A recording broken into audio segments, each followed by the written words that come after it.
Hello guys, cinema ടോക്സിന്റെ പുതിയ വീഡിയോയിലേക്ക് എല്ലാവർക്കും സ്വാഗതം. നമ്മൾ ഇന്നിവിടെ പറയാൻ പോകുന്നത് നമ്മുടെ ലാലേട്ടന്റെ ഏറ്റവും പുതിയ ചിത്രമായ സിനിമയെ കുറിച്ചാണ് പറയുന്നത്. അതായത് നമ്മുടെ ജയിലർ 2. ജയിലർ 1 നമുക്കറിയായിരുന്നു. മോഹൻലാൽ ഒരു ജസ്റ്റ് റോളിലായിരുന്നു പടത്തിനകത്ത് വന്നത്. ആ പടം ഒരു 2 മിനിറ്റ് അത്ര 3 മിനിറ്റ് അത്രയൊക്കെ ഉള്ളായിരുന്നു. ഈ സിനിമയ്ക്കകത്ത് എന്തായാലും കുറച്ചും കൂടെ എക്സ്റ്റെൻഡഡ് ക്യാമി റോളാണ് മോഹൻലാൽ വരുന്നത്. നമ്മുടെ രജനീകാന്തിനൊപ്പമാണ് മോഹൻലാൽ വരുന്നത്. എന്തായാലും നല്ലൊരു സിനിമയാവട്ടെ എന്ന് നമുക്ക് ആശംസിക്കാം. ചിത്രത്തിന്റെ ഡയറക്ടർ വന്നിരിക്കുന്നത് ലെവിസ്റ്റൺ ആണ്.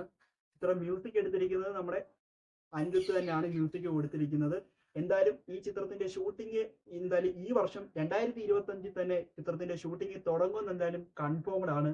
ഇപ്പം ഹൃദയപൂർവ്വം എന്ന ചിത്രത്തിന്റെ ഷൂട്ടിങ്ങിലാണ് മോഹൻലാൽ. എന്തായാലും ഈ മാസത്തോടെ, എന്തായാലും മെയ് മാസത്തോടെ തന്നെ നമ്മുടെ ഷൂട്ടിംഗ് അതിന്റെ കഴിയുന്നതായിരിക്കും. അതിനുശേഷം അടുത്തൊരു കൺഫേംഡ് പ്രോജക്റ്റ് ആയിരിക്കും മോഹൻലാലിന്റെ ജയിലർ 2 എന്ന പ്രോജക്റ്റ്. അതെന്തായാലും ഈ വർഷം തന്നെ ഷൂട്ടിംഗ് നടക്കുമെന്ന് ഉറപ്പാണ്. എന്തായാലും ഇതിന്റെ ബേസ് ചെയ്ത് നമ്മൾ ഒരു വീഡിയോ ചെയ്യുന്നതായിരിക്കും. അപ്പം എന്റെ വീഡിയോ ഇഷ്ടപ്പെട്ടെങ്കിൽ ലൈക്ക് ചെയ്യാനും സബ്സ്ക്രൈബ് ചെയ്യാനും മറക്കല്ലേ. അപ്പൊ ഇതുപോലുള്ള ലേറ്റസ്റ്റ് മലയാളം മൂവി അപ്ഡേറ്റുമായി നമുക്ക് അടുത്ത വീഡിയോ കാണാം. See you guys on next video.